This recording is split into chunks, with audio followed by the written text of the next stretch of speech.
Bapak Ibu, Tuhan Yesus baik, amin. Kita akan memulai ibadah kita pagi hari ini, ibadah GPI Pondok Indah Rayon 1A. Saya mau undang Bapak Ibu, mari kita sama-sama bangkit berdiri, kita berdoa.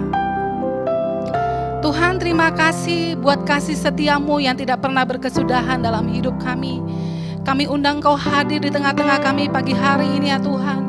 Engkau yang ambil alih ibadah kami dari awal, pertengahan, sampai akhir. Engkau Tuhan Yesus yang memimpin ya Tuhan. Kami percaya pengurapan-Mu turun atas setiap kami ya Bapa. Di dalam nama Tuhan Yesus Kristus kami berdoa dan mengucap syukur. Haleluya. Amin. Silakan duduk Bapak Ibu. Mari kita siapkan hati kita untuk menyembah Tuhan pagi hari ini. Hoyara bataka syandara bataka syandara barabara. Kami datang menyembah-Mu Tuhan, meninggikan nama-Mu. Oh, yes Lord, Engkau baik Tuhan.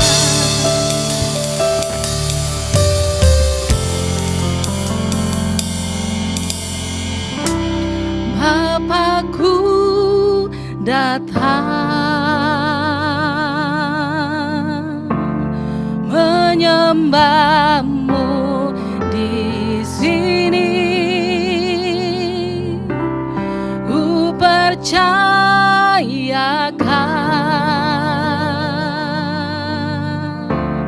ada bagiku. Kami datang kepada-Mu Tuhan. Kami mau menyembah Engkau pagi hari ini. Haleluya.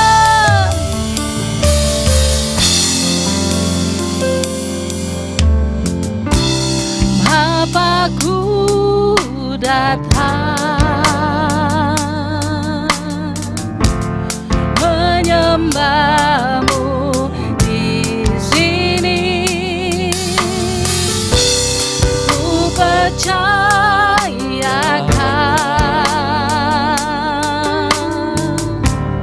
ada bagiku. Tak usah ku takut, sebab Kau sertaku. Tak usah ku bimbang, Kau di dalamku. Tak usah ku cemas, Kau penghiburku. Saat ku lemah, Kau kuatku. Ku nyanyi haleluya,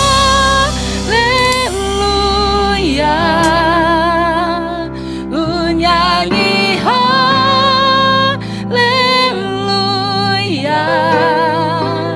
Sungguh Kau hebat, ajaib perkasa, perbuatan-Mu. Ku nyanyi haleluya,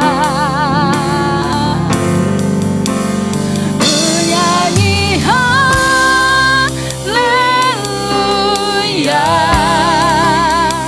ku nyanyi haleluya.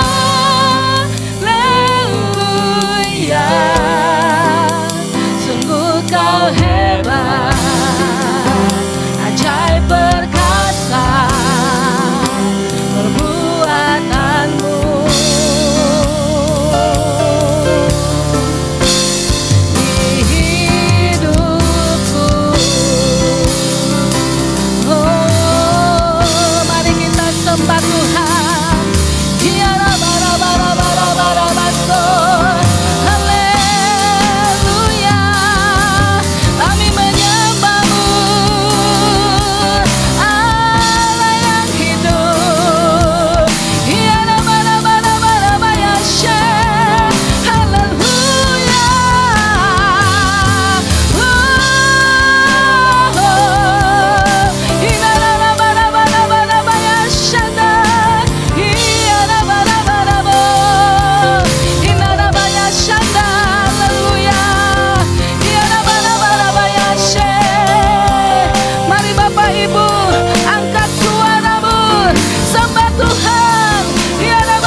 usah ku takut, sebab Kau sertaku. Tak usah ku bimbang, Kau di dalamku. Tak usah ku cemas, Kau penghiburku. Saat ku lemah, Kau kuatku. Tak usah ku takut, tak usah ku takut, sebab Kau sertaku. Tak usah ku bimbang, Kau di dalamku. Tak usah ku cemas, Kau penghiburku. Saat ku lemah, Kau kuatku. Tak usah ku takut, tak usah ku takut, sebab Kau sertaku. Tak usah ku bimbang, Kau di dalamku. Tak usah ku cemas, Kau penghiburku. Saat ku lemah, Kau kuatku. Ku nyanyi haleluya, ku nyanyi haleluya.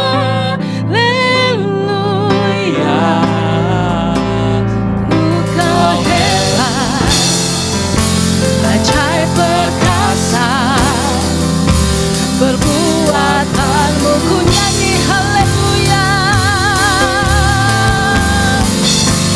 ku nyanyi haleluya, ku nyanyi haleluya. Sungguh Kau hebat, ajaib perkasa, perbuatanmu. Di hidupku.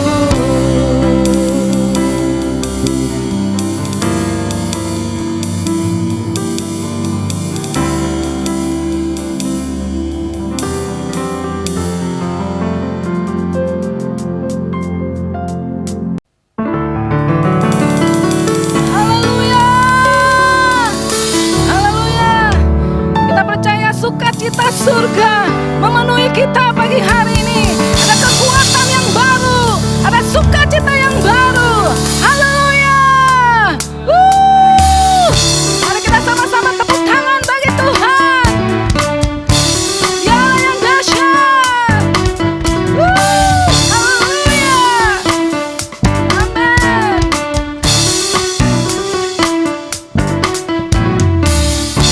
Sukacita surga, itulah kekuatan bagi jiwa. Ku dapat saksikan kuasanya di tengah badai yang bergelora. Terima sukacita surga, itulah kekuatan bagi jiwa. Ku dapat saksikan kuasanya, taklukan badai yang bergelora. Haleluya, Kau ada dalam hatiku, takkan patah semangatku, takkan hilang kekuatanku. Haleluya, ku mau bersorak bagimu. Sukacita surga nyata penuhiku. Sukacita surga memberikan kekuatan baru bagi kita. Amin. Terima sukacita surga, itulah kekuatan bagi jiwa. Ku dapat rasakan kasih-Nya di tengah badai yang bergelora. Terima sukacita surga, itulah kekuatan bagi jiwa. Ku dapat saksikan kuasa-Nya,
Selamat hari Minggu. Saya percaya kasih setia Tuhan selalu baru setiap pagi. Voice of Pentecost kali ini akan membahas mengenai dinamika kesembuhan ilahi. Apakah kamu pernah mengalami sakit dan disembuhkan Tuhan melalui mujizat? Atau malah pernah lihat orang yang sakit dan didoakan tapi nggak sembuh-sembuh? Jadi sebenarnya kesembuhan ilahi itu beneran ada atau enggak sih? Dan apakah pelayanan kesembuhan ilahi masih sesuai dengan kemajuan zaman now? Dalam Alkitab ada ratusan ayat janji Tuhan bagi kesembuhan umatnya. Banyak peristiwa dicatat orang-orang mengalami kesembuhan secara mujizat. Contohnya dalam perjanjian lama, Raja Hizkia yang disembuhkan atau Naaman yang disembuhkan dari penyakit kusta dan masih banyak lagi. Perjanjian baru juga mencatat ada begitu banyak peristiwa mujizat kesembuhan ilahi baik melalui pelayanan Tuhan Yesus maupun melalui pelayanan para rasul.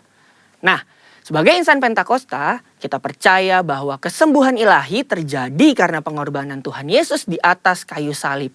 Kita percaya bahwa mujizat tetap terjadi sampai sekarang karena Allah masih terus melakukan perbuatannya yang ajaib yang melampaui kemampuan manusia dan hukum alam. Yang harus kita pahami sebagai insan Pentakosta adalah bahwa pengajaran Injil harus berpusat kepada Yesus yang adalah juru selamat kita, penyembuh, yang membaptis dengan Roh Kudus, yang menguduskan kita, dan Raja yang akan datang kembali. Jadi, pelayanan kesembuhan ilahi tidak terpisahkan dalam pemberitaan Injil, karena Tuhan Yesus adalah Sang Penyembuh. Pelayanan kesembuhan ilahi ini bisa melalui doa dari hamba Tuhan, maupun doa pribadi si penderita penyakit itu sendiri. Tempatnya bisa di mana aja, bisa dari KKR, ibadah onsite, ibadah online, atau bahkan dari rumah loh. Ada dua hal yang akan kita bahas terkait dinamika pelayanan kesembuhan ilahi ini. Yang pertama, apakah semua orang sakit yang didoakan pasti mengalami kesembuhan?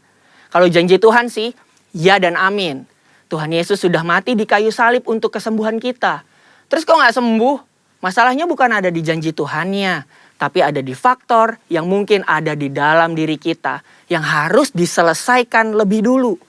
Forum Teolog GBI dalam pandangan teologis tentang penyakit memaparkan ada beberapa fakta mengenai penyakit. Yang pertama, ada penyakit akibat dosa kita. Yang kedua, ada hukuman Allah. Yang ketiga, karena perizinan dan kedaulatan Tuhan. Yang keempat, penyakit karena kejahatan iblis. Yang kelima, penyakit karena ulah manusia yang tamak, serakah, korup, dan destruktif. Untuk itulah kita perlu terbuka, mengaku dosa kita, memohon dan berdoa dengan iman. Seperti yang tertulis dalam Yakobus 5 ayat yang ke-14 sampai 16. Pelayanan ini merupakan bagian dari pelayanan yang dilakukan gereja.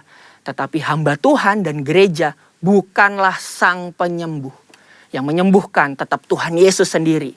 Hamba Tuhan dan gereja hanyalah alatnya.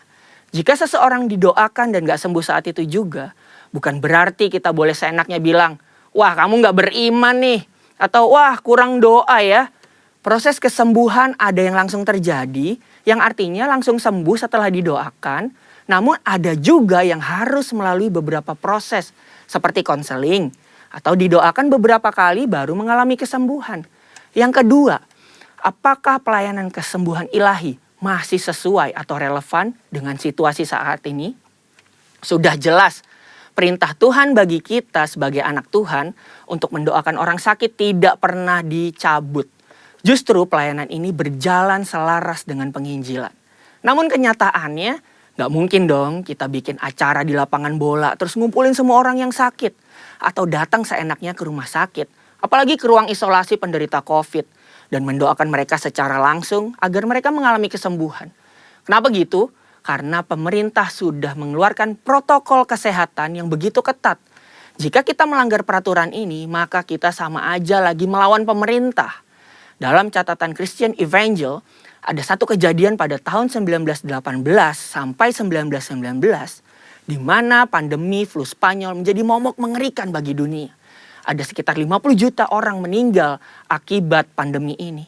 Tetapi yang menarik, insan Pentakosta pada saat itu mengikuti anjuran pemerintah untuk meniadakan pertemuan ibadah dan mengkarantina yang sakit. Mereka tetap tinggal di rumah dan berdoa.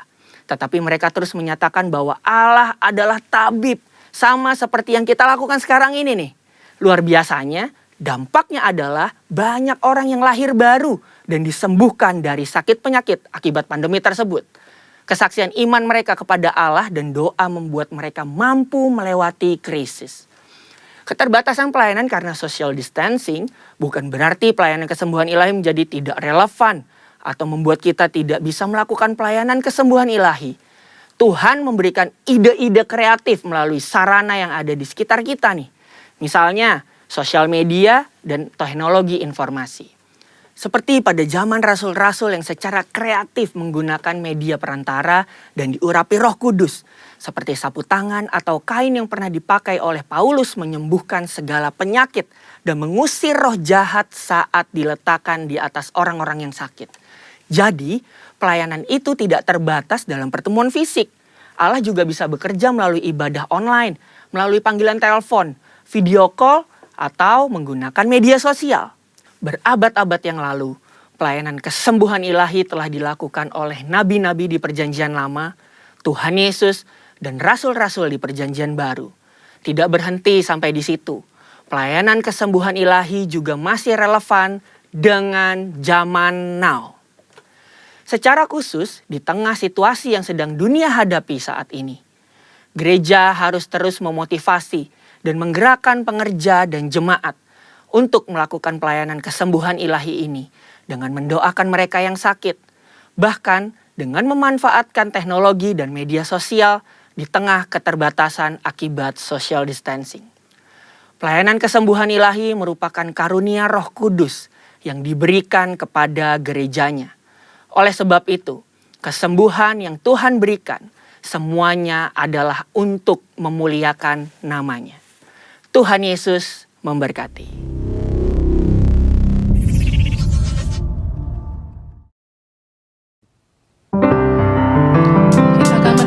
Firman Tuhan pagi hari ini yang menjadi kekuatan bagi kita, pengharapan yang baru dalam hidup kita.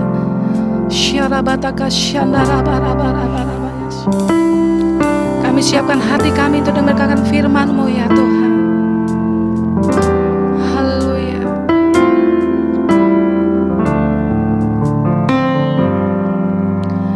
Firman-Mu berkata Kau besertaku, maka kuat roh dan jiwaku. Tangan-Mu Tuhan selalu ku nantikan, di setiap langkahku percaya.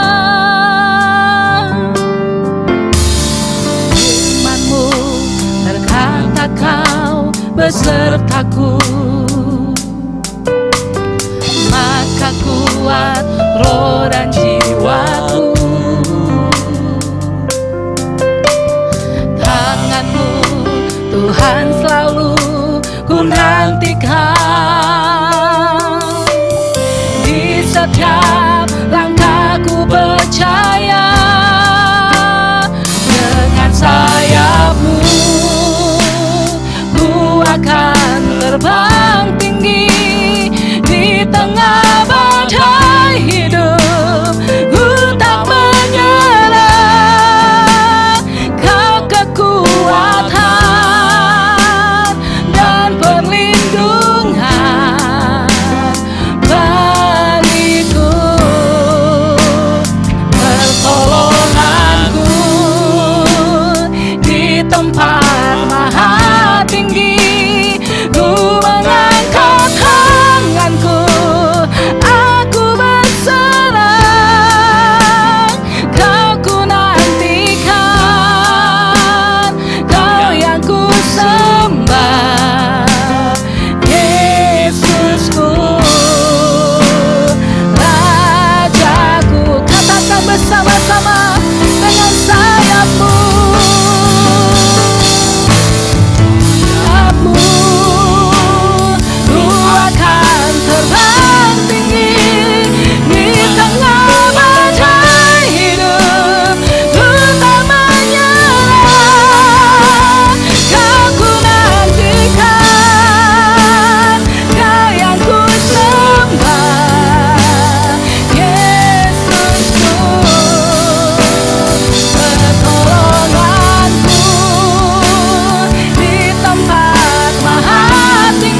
Bila ku lihat perbuatan tangan-Mu,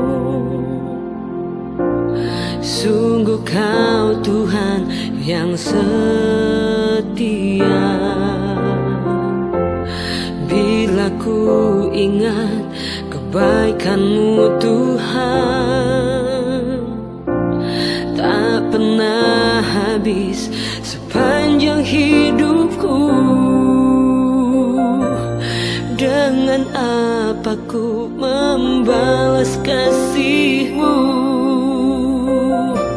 Segala yang terbaik Kau berikan bagiku. Kan ku nyanyikan kasih setia-Mu, kebaikan-Mu sepanjang umurku. Kan ku ceritakan besar kasih-Mu, sungguh Engkau penolong hidupku.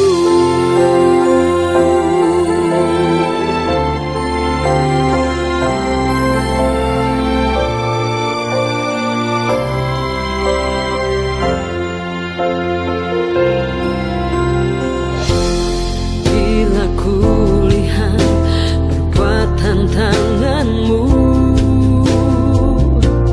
sungguh Kau Tuhan yang setia.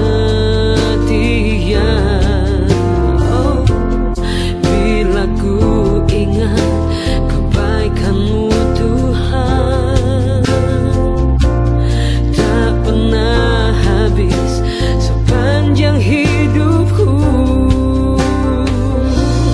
Dengan apa ku membalas kasih-Mu? Segala yang terbaik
Halo, selamat hari Minggu Bapak Ibu Saudara yang dikasih oleh Tuhan. Hari ini saya ingin bagikan firman Tuhan tentang God's Way. Firman Allah berkata dalam Yesaya 55 ayat 8, sebab rancanganku bukanlah rancanganmu, dan jalanmu bukanlah jalanku. Demikian firman Tuhan, seperti tingginya langit dari bumi, demikianlah tingginya jalanku dari jalanmu, dan rancanganku dari rancanganmu. Dalam kehidupan kita banyak kali memiliki rencana untuk setahun ke depan, 2 tahun ke depan, 5 tahun ke depan. Tetapi berapa di antara kita kadang tidak memahami, bahkan tidak mengerti setiap perjalanan yang kita lewati. Esok hari, tahun depan, atau bulan depan, kita tidak pernah tahu. Kita boleh merencanakan sesuatu, tapi sesungguhnya biar tangan Tuhan sendiri yang memegang setiap hari esok kita. Sebab itu firman Allah berkata bahwa rancangan Tuhan itu banyak kali berbeda dengan rancangan manusia, saudara. Sehingga kita perlu untuk belajar apa yang menjadi sebenarnya rancangan Tuhan, apa yang menjadi rencana Tuhan. Dan yang kita tahu pasti bahwa Dia tidak pernah merancangkan sesuatu yang buruk. Selalu Dia merancangkan sesuatu yang paling baik, saudara. Dan untuk masuk kepada rencana Tuhan yang luar biasa, itu diperlukan kehidupan yang mau diselaraskan dengan apa yang memang Tuhan siapkan, saudara. Contoh soal misalnya kita pemimpin dalam satu perusahaan, kemudian kita memiliki visi ke depan, memiliki misi, memiliki semua perencanaan jangka pendek, jangka panjang untuk perusahaan yang kita pimpin dalam setahun 2 tahun ke depan. Tapi kemudian orang-orang yang di bawah kita, entah itu karyawan, entah itu pimpinan-pimpinan yang lain yang kita pimpin, kemudian mereka memiliki rencana yang lain juga. Mereka memiliki visi atau plan yang lain, saudara. Ini bisa dikatakan perusahaan ini tidak akan berjalan dengan maksimal, karena dalam satu perusahaan itu ada berbagai visi yang tidak bisa disatukan, tidak bisa disinkronkan. Sama seperti dalam kehidupan orang percaya, jika Tuhan memiliki rencana yang terbaik dalam hidup kita, dan kita tidak masuk ke dalam rencana yang terbaik itu, tidak akan pernah kita bisa mengalami rencana Tuhan yang terbaik, karena kita tidak masuk ke dalam rencananya. Tetapi kita memiliki rencana pribadi sendiri yang belum tentu itu adalah rencana Tuhan. Saudara, ada banyak kisah dalam firman Tuhan yang kita tahu bersama. Yusuf adalah orang yang memiliki mimpi, memiliki visi, memiliki banyak harapan-harapan ke depan seperti yang dijanjikan Tuhan. Tetapi dia tidak mengalami langsung at the time, langsung begitu cepat apa yang Tuhan janjikan, apa yang Tuhan taruh dalam mimpinya. Tapi dia harus melewati berbagai proses sampai kemudian dia melihat setiap mimpi, setiap pernyataan, setiap rencana Allah yang diberikan kepada dia digenapi, saudara. Dan ternyata itu tidak seperti yang dia plankan, tidak seperti yang dia kira, saudara. Sebab itu hari ini saya ingin bagikan bagaimana caranya supaya kita bisa masuk dan menghidupi dan mengikuti sepenuhnya rencana Tuhan. Saudara, ada satu firman Tuhan yang berkata seperti ini, saudara, bahwa sesungguhnya, saudara, yang memegang kehidupan kita itu adalah Tuhan. Tetapi keputusan yang kita ambil itu selalu diberikan kehendak bebas oleh Tuhan kepada kita, free will. Sehingga keinginan Tuhan supaya kita hidup dalam rancangannya, dalam plan-nya, God's plan. Tapi kemudian diberikan free will kepada setiap orang. Dan semua kebebasan itu berbeda-beda, respon dari setiap manusia. Ada orang yang dia berkata yes dari awalnya ketika Tuhan memanggil dia dan untuk mengikuti rencana Allah. Tapi di tengah jalan dia putar haluan. Ada orang yang dia berkata no kepada Tuhan, tapi kemudian di tengah jalan dia mengalami kasih karunia dan meresponi panggilan Tuhan, dan dia kembali kepada rencana Tuhan. Sehingga saudara, jangan pernah melihat hari ini ada orang-orang yang gagal, ada orang-orang yang tidak mengikuti rencana Tuhan. Mungkin setahun depan dia adalah orang-orang yang ditargetkan masuk ke dalam rencana Allah karena dia berjumpa dengan Tuhan. Sebab itu bagaimana caranya supaya kita boleh hidup di dalam rencana yang Tuhan rencanakan dalam kehidupan kita. Firman Allah berkata seperti ini, saudara. Kita, yang pertama yang harus kita lakukan yaitu kita harus sungguh-sungguh bisa memahami apa yang menjadi rencana Tuhan, saudara.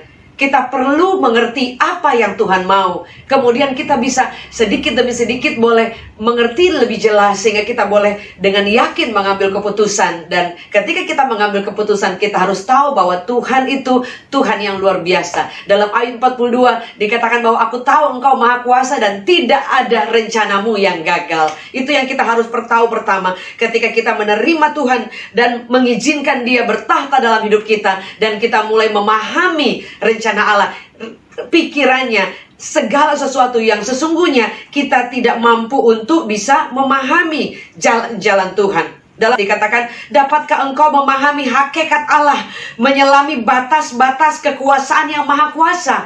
Kadang kita tidak bisa memahami pikiran Tuhan, jalan pikiran Tuhan, bahkan batas-batas di mana kemahakuasaan Tuhan. Saudara, sebab itu kita harus memiliki hati yang mau sungguh-sungguh untuk mengenal Dia, memahami Dia. Sekalipun kadang-kala kita tidak bisa mengerti, kita tidak bisa memahami dengan cara berpikir, tapi kita mempunyai kerinduan untuk mengenal Allah lebih dan lebih lagi, saudara. Ada lagu yang kita tahu bersama bahwa jalan Tuhan itu tidak terselami, saudara. Dia tidak bisa untuk kita pahami. Ada banyak hal seperti hari-hari ini kita sedang mengalami, bukan hanya di new normal. Dikatakan, baru saya mendapat kabar tadi bahwa kita ada di zona new dangers. Benar-benar kehidupan yang sangat berbahaya, saudara. Kehidupan yang bukan hanya normal yang baru, tapi kehidupan yang sangat berbahaya. Dan jika kita tidak menjadikan Tuhan itu pusat, center, saudara, kita akan tergerus dengan semua ketakutan, kebimbangan, semua badai gelombang yang tidak menentu, saudara. Dan firman Allah berkata seperti ini dalam Pengkhotbah 8 ayat 17. Maka nyatalah kepadaku bahwa manusia tidak dapat menyelami segala pekerjaan Allah yang dilakukannya di bawah matahari. Bagaimanapun juga manusia berlelah-lelah mencarinya, ia tidak dapat menyelaminya. Walaupun orang yang berhikmat mengatakan bahwa ia mengetahuinya, namun ia tidak dapat menyelaminya. Jadi dengan kata lain, saudara, kita perlu mengenal Dia lebih dan lebih lagi. Mungkin orang bertanya bahwa sampai hari ini kita belum mengerti. Memang tidak ada yang memang bisa kita pahami dengan pasti, tapi satu yang kita harus tahu, bahwa Tuhan itu maha kuasa dan seluruh rencananya pasti yang terbaik, saudara. Jadi ketika kita belajar untuk memahami, artinya kita mempunyai kerinduan untuk berjuang, untuk masuk ke dalam seluruh rencananya. Paulus berkata bahwa kita dari semulanya Dia sudah merencanakan hal-hal yang dahsyat dalam kehidupan kita, dan kita harus ada hidup di dalamnya untuk melakukan pekerjaan baik yang disiapkan oleh Tuhan, saudara. Sebab itu jika ada orang yang dia tidak mengalami rencana Tuhan, mungkin bisa dicek apakah dia berusaha untuk mengenal Tuhan, memahami jalan Tuhan dan masuk ke dalamnya, saudara.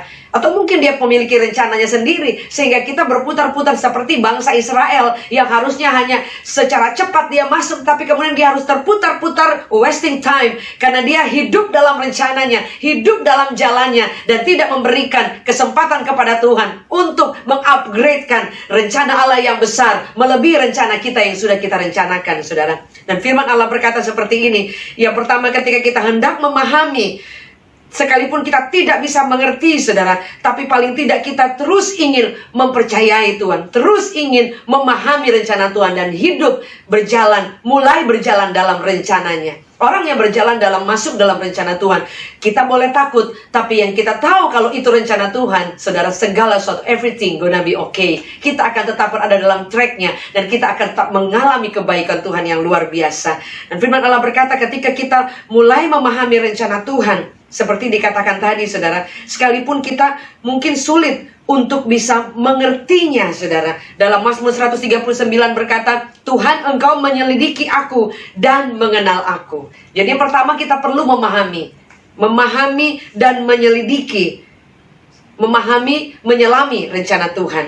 Tapi kemudian apa yang kita perlu lakukan? Ketika kita sudah mulai memahami, kita ingin mengenal Dia, dan kita mulai ingin hidup dalam rencana Tuhan, saudara, kita perlu apa, saudara? Kita harus mengetahui dan ngecek kedalaman hati kita. Saudara, hati itu tidak bisa kelihatan. Ada orang yang kelihatannya baik dari luar, belum tentu, saudara, karena hati itu adalah sesuatu yang sangat terselubung. Kita bisa cover dengan yang baik, kita bisa dandanin dengan yang baik, kita bisa berusaha menutupi dengan bahasa-bahasa yang baik, maupun dengan perilaku yang baik yang kita bisa buat. Kita bisa drama, kita bisa membuat orang lain terkesan, tapi jauh kedalaman hati kita, yang paling tahu sumbernya, dasarnya itu adalah Tuhan. Firman Allah berkata seperti ini.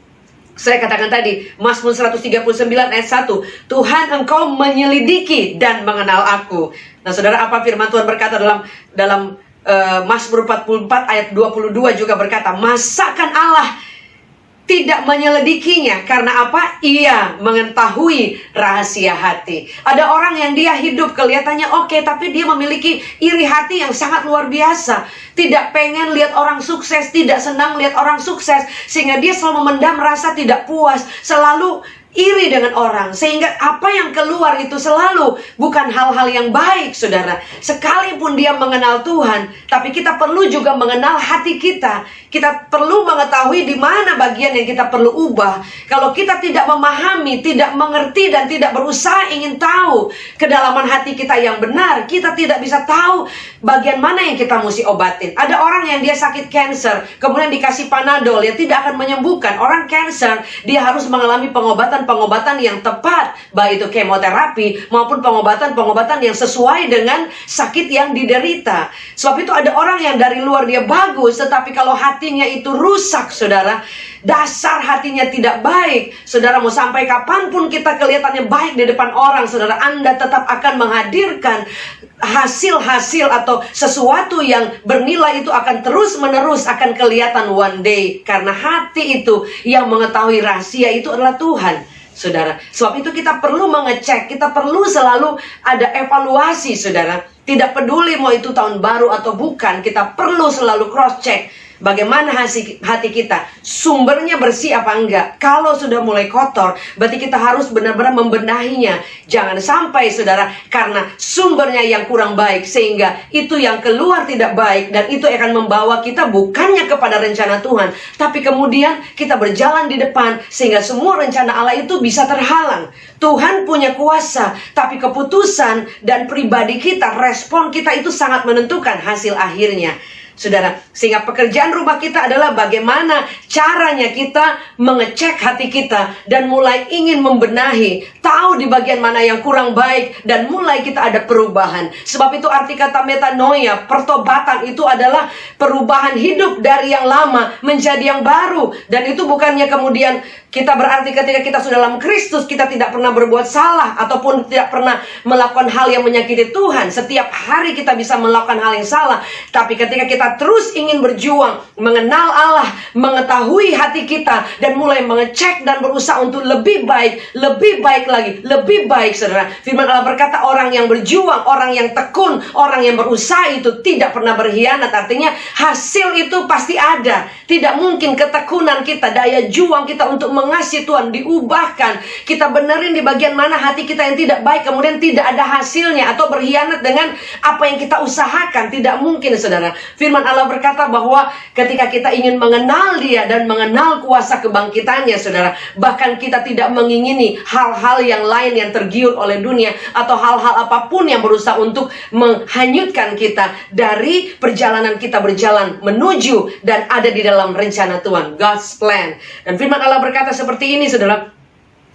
Seperti kita tahu bersama, Mazmur 139 ayat 23, selidiki aku ya Allah, kata Daud, dan kenali hatiku, saudara. Jadi bukan lagi, saudara, Tuhan yang mengenal dia, karena dikatakan bahwa Tuhan itu mengetahui rahasia hati. Tapi Daud ingin sekali untuk Tuhan yang kenal, Tuhan yang selidiki, Tuhan bongkar, Tuhan benar-benar yang mengoperasi, sehingga mengetahui bagian mana yang perlu diubahkan. Bahkan dia katakan, tes, uji aku Tuhan. Jadi saudara, bayangkan ini satu tantangan yang luar biasa, yang tidak mudah. Tuhan disuruh menguji hati manusia. Saudara, ketika dia menguji, artinya saudara, kalau ini keluar dari mulut bibir kita, karena ini firman Tuhan, Mazmur yang kita sering nyanyikan, ujilah aku Tuhan.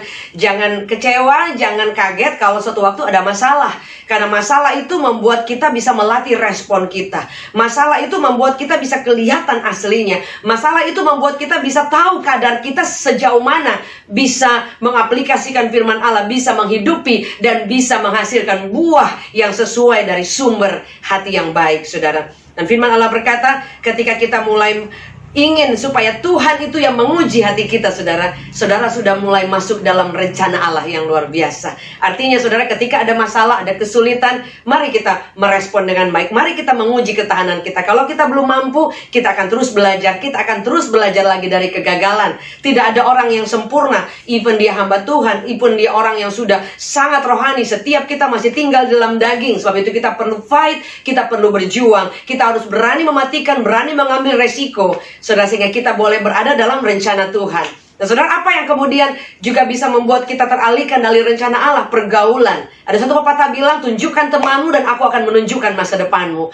Artinya, saudara, pergaulan itu sangat menentukan seberapa dalam kita akan berjalan melaju dalam rencana Allah. Ketika kita bergaul dengan orang-orang yang tidak memberikan inspirasi, kepada orang-orang yang mungkin hidupnya iri hati, hidupnya dominan, memang hidup dalam kejahatan, dalam kehidupan hal-hal yang tidak baik, seawal-awal mungkin kita akan cukup kuat dengan kerinduan kita ingin menjadi berkat. Tapi ketika kita dalam titik lemah, kita bisa terpengaruh, bahkan kita bisa terseret, bahkan hidup di dalam hal-hal yang mungkin menyakiti hati Tuhan. Karena sesungguhnya, saudara, setiap kita ini punya keterbatasan. Setiap kita ini dikatakan bahwa Tuhan itu menyelidiki kita, dan Dia tahu setiap hati kita. Ada orang yang dia memang sudah dari sononya memang orangnya baik sekali, saudara, karena dia memiliki sumbernya memang baik. Tapi ada orang yang memang sudah dari dulunya memiliki hati yang jahat, saudara, sampai kapanpun akan tetap keluar hal-hal yang jahat, sampai orang ini mengalami perjumpaan dengan Tuhan, dan Tuhan kemudian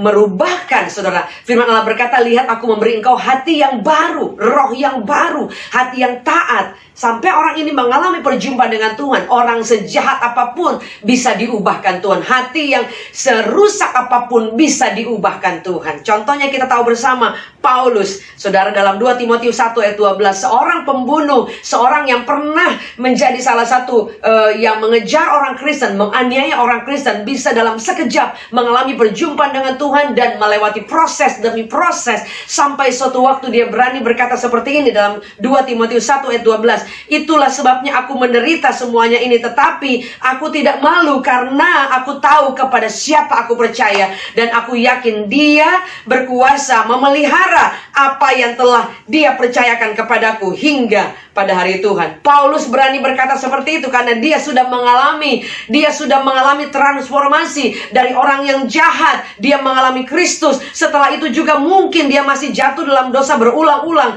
karena tidak mudah untuk seorang berbalik. Ada suatu kebiasaan, ada habit, ada sifat yang sudah terbawa. Hati kita tunduk, hati kita, roh kita tunduk. Tapi kadang ada karakter, cara pembawaan, perkataan, pikiran, banyak hal yang lain yang kita perlu latih setiap hari. Dan itu bukan pekerjaan mudah. Sebab itu, saudara, perlu hidup dalam firman Allah, perlu dalam lagi untuk mengenal Tuhan, sehingga bukan karena kekuatan kita, tapi kekuatan Roh Kudus, saudara. Sebab itu orang yang datang ke gereja bukan orang yang sempurna. Kalau kita menunggu sempurna baru kita datang ke gereja, saudara, kita tidak akan pernah mengalami Tuhan. Sebab itu, saudara, kalau Anda datang dalam satu komunitas, di gereja ataupun apapun itu, di kantor, dimanapun, kita bertemu dengan banyak orang yang lain. Dan kita kadang berpikir, saudara, ketika saudara datang ke dalam rumah Tuhan, semua adalah malaikat. Padahal semua orang yang datang di sana juga orang yang sedang dipulihkan, orang yang sedang disembuhkan, orang yang sedang mengalami perjumpaan dengan Tuhan, orang yang sedang dari hati yang jahat sedang diubahkan. Sehingga tidak banyak orang yang tersandung ketika datang bersama-sama, even sesama Kristen atau sesama orang yang berjalan dalam rumah Tuhan. Kenapa?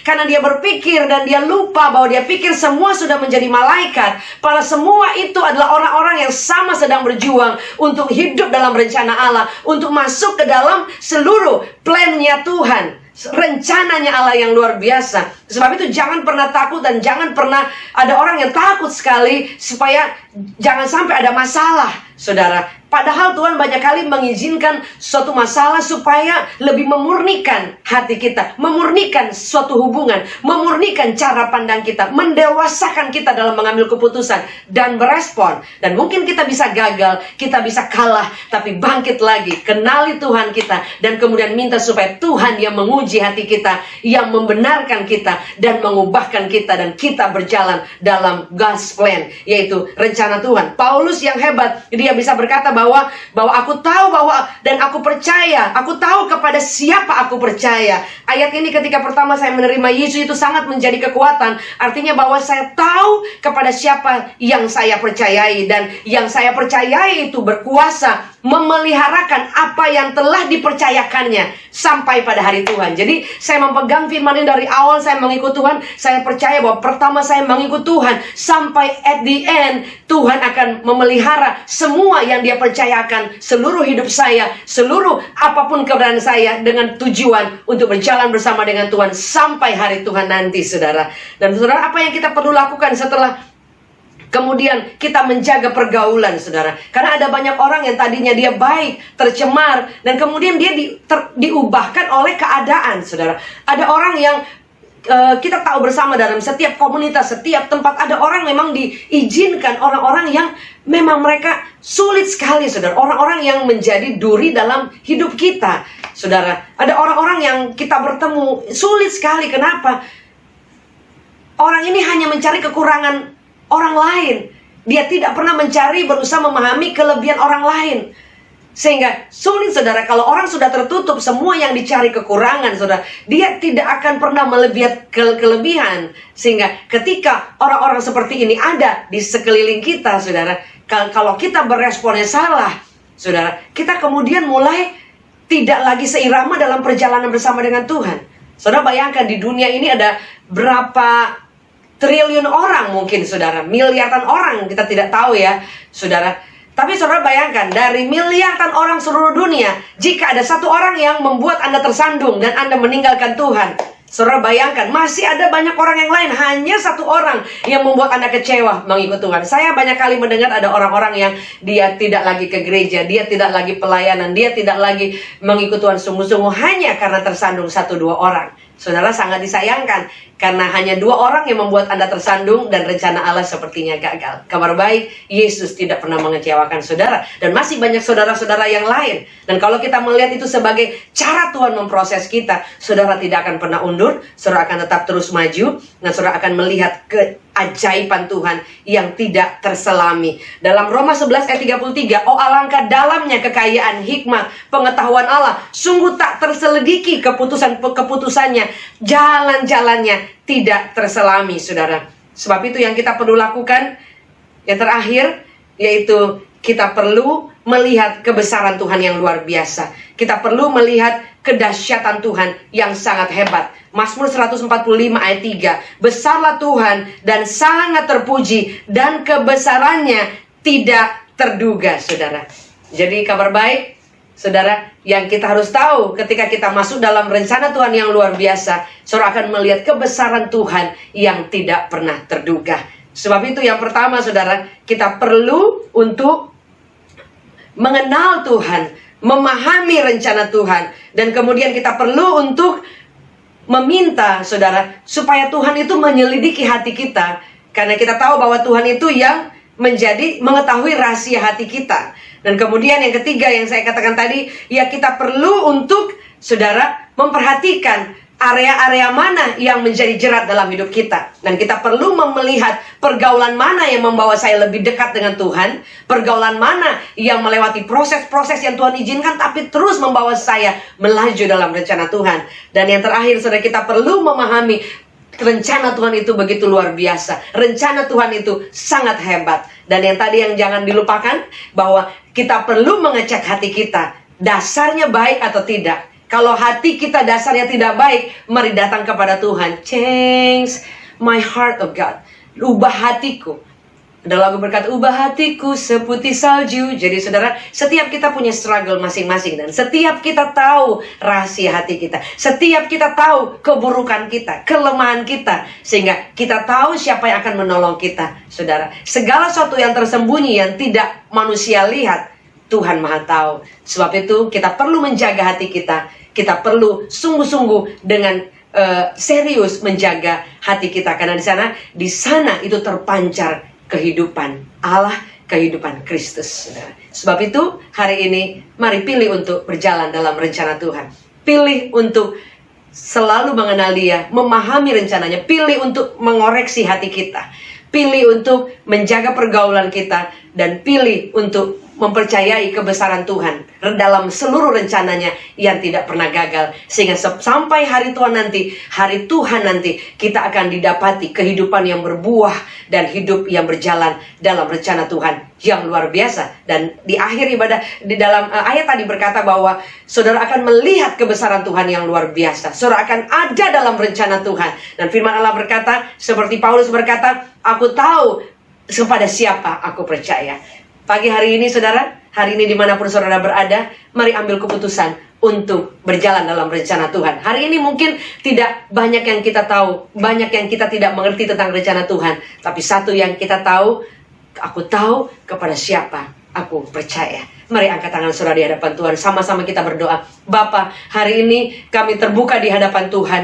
Kami tahu bahwa kami tidak bisa menyembunyikan apapun dalam hati kami, karena Engkau ternyata mengetahui rahasia hati. Dan hari ini kami terbuka di hadapan Tuhan. Ampuni jika ada kekurangan, kesalahan. Ampuni jika ada dosa yang terselubung. Ampuni jika Engkau mendapati bahwa kedalaman hati kami, bahwa kami sesungguhnya tidak berkenan. Ampuni jika Engkau menyelidiki hati kami dan melihat ternyata kami adalah orang-orang yang tidak sesuai dengan apa yang kelihatan dari luar. Sehingga Pak, kami perlu mengoreksi hidup kami, mengoreksi hati kami, mengobati hati kami, supaya hati kami dipulihkan, hati kami ditahirkan, disucikan, supaya kami boleh berjalan dalam rencana Allah dengan luar biasa. Dan kami akan melihat pekerjaan-pekerjaan yang dahsyat. Semua rencana Allah yang kadang kami tidak bisa pahami, itu boleh kami lihat tangan Allah yang luar biasa, kebesaran-Mu mengatasi segalanya, dan kami akan ada di dalam rencana Allah.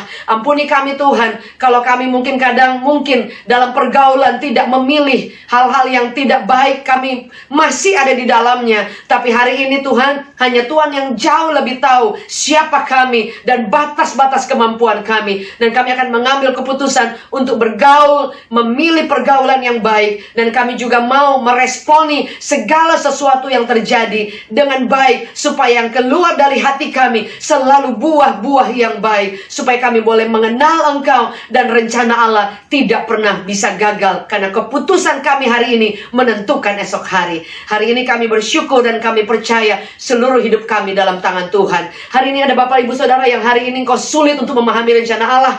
Hari ini mungkin keuanganmu terpuruk. Hari ini engkau bingung besok makan apa. Hari ini engkau mengalami pencobaan-pencobaan yang tidak dapat engkau pikul. Tapi ketika kita kembali kepada firman Allah bahwa sesungguhnya tidak terselami jalan Allah, tidak bisa kita pahami semua kekayaan dan rancangannya, dan kita tahu bahwa Tuhan itu selalu merancangkan yang baik. Dan hari ini mari angkat tangan saudara di hadapan Tuhan.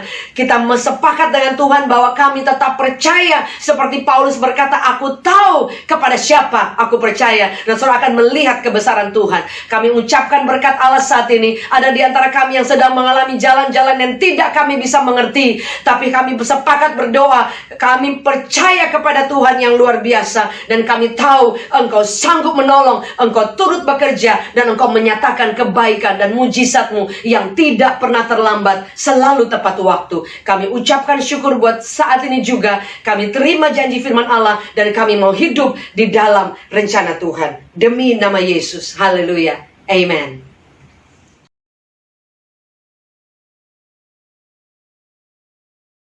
Shalom saudaraku yang dikasihi di dalam Tuhan. Mari saudara kita satukan hati kita tundukkan kepala, kita akan masuk ke dalam doa syafaat. Bapa di dalam surga, puji dan syukur kami naikkan kehadirat-Mu yang maha kudus ya Bapa. Kami boleh ada sebagaimana kami ada sampai hari ini, semua karena berkat kasih dan anugerah-Mu atas hidup kami. Terima kasih Bapa untuk kebenaran-kebenaran firman-Mu yang telah kami dengar pada hari ini. Kiranya firman-Mu dapat memberikan kami kekuatan, kesembuhan, dan mujizat-mujizat boleh terjadi atas hidup kami. Dan firman-Mu dapat menjadi rema dalam kehidupan kami, untuk kami terus berakar, bertumbuh, dan berbuah di dalam Tuhan. Bapa, kami juga ingin berdoa untuk hamba Tuhan yang telah memberkati kami lewat sebagian kebenaran firman-Mu. Ibu Pendeta Jacqueline Silosi, berkati pelayanannya ya Bapa. Lebih lagi, agar semakin banyak jiwa-jiwa yang dimenangkan dalam pelayanannya. Berkati juga keluarganya dan keluarga besarnya, semua ada dalam lindungan-Mu dan penyertaan-Mu. Bapa, kami juga ingin berdoa untuk Gembala Cabang dan Gembala Rayon 1A, Bapak Pendeta James Cielo Pranoto. Biarlah tongkat Gembala dan hati Bapa ada padanya, dan menjadi Gembala yang baik di tengah domba-dombanya. Berkati pelayanannya lebih lagi. Berkati juga pekerjaannya, dan apapun yang diperbuatnya selalu berhasil di dalam nama Tuhan Yesus Kristus. Berkati juga keluarganya, bahkan seluruh keluarga besarnya. Tutup bungkus rapat-rapat dengan kuasa darah Yesus. Kiranya kasih Bapa dan perlindungan yang sempurna selalu menyertainya. Kami juga berdoa untuk gembala sidang kami, Bapak Pendeta Insinyur Niko Nyoto Raharjo, beserta keempat wakilnya. Kiranya kesehatan dan perlindungan dari Tuhan selalu menyertainya. Berkati juga keluarganya dan keluarga besarnya. Tutup bungkus dengan kuasa darah Yesus. Berkati setiap pelayanannya sampai ke bangsa-bangsa. Biarlah visi misi yang dari Tuhan dan keunitian yang kudus selalu menyertainya. Dan di dalam era Pentakosta ketiga ini, pencurahan Roh Kudus dan penuaian jiwa beribu-ribu laksa boleh terjadi atas bangsa kami, bahkan sampai ke bangsa-bangsa. Bapa, kami juga berdoa untuk Indonesia. Indonesia ada di dalam tangan-Mu. Indonesia ada di dalam perlindungan-Mu. Berkati Presiden kami, Bapak Joko Widodo, beserta wakilnya Bapak Ma'ruf Amin, para menteri, TNI, Polri, beserta seluruh jajarannya. Dari pemerintahan yang tertinggi sampai yang terendah, Engkau berkati ya Bapa. Dan apapun yang mereka perbuat untuk Indonesia, semua berasal dari hikmat dan tuntunan dari Tuhan. Terutama dalam mengatasi wabah virus corona di Indonesia, mereka boleh bersama-sama memulihkan Indonesia. Kami juga berdoa untuk para tim medis, para dokter, perawat yang tidak ada lelahnya menolong para pasien, terutama para pasien COVID-19. Kiranya Tuhan juga memberikan perlindungan atas mereka. Kuduskan dan sucikan juga setiap peralatan dan obat-obatan di rumah sakit, agar semakin banyak pasien-pasien dapat disembuhkan di dalam nama Tuhan Yesus Kristus. Kami juga berdoa untuk perekonomian di bangsa kami, agar perekonomian di bangsa kami kembali pulih dari krisis ekonomi. Dan bagi mereka yang terkena PHK, dapat kembali bekerja, dan mereka yang putus pengharapan, dapat memperoleh pengharapan yang baru dari Tuhan. Bapa, kami percaya perekonomian kami akan pulih, karena bangsa kami ada dalam perlindungan-Mu dan penyertaan-Mu. Bapa, inilah doa-doa kami yang kami naikkan ke dalam hadirat-Mu. Sebelum kami akhiri ibadah online ini, kami siap untuk menerima berkat yang terbaik yang datangnya daripada-Mu.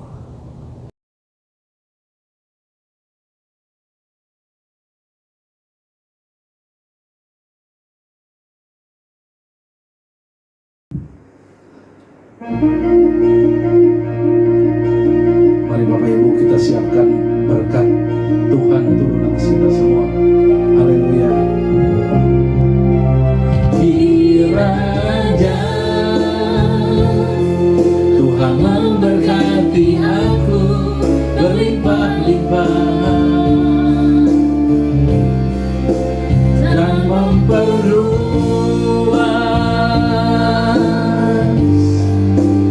daerahku.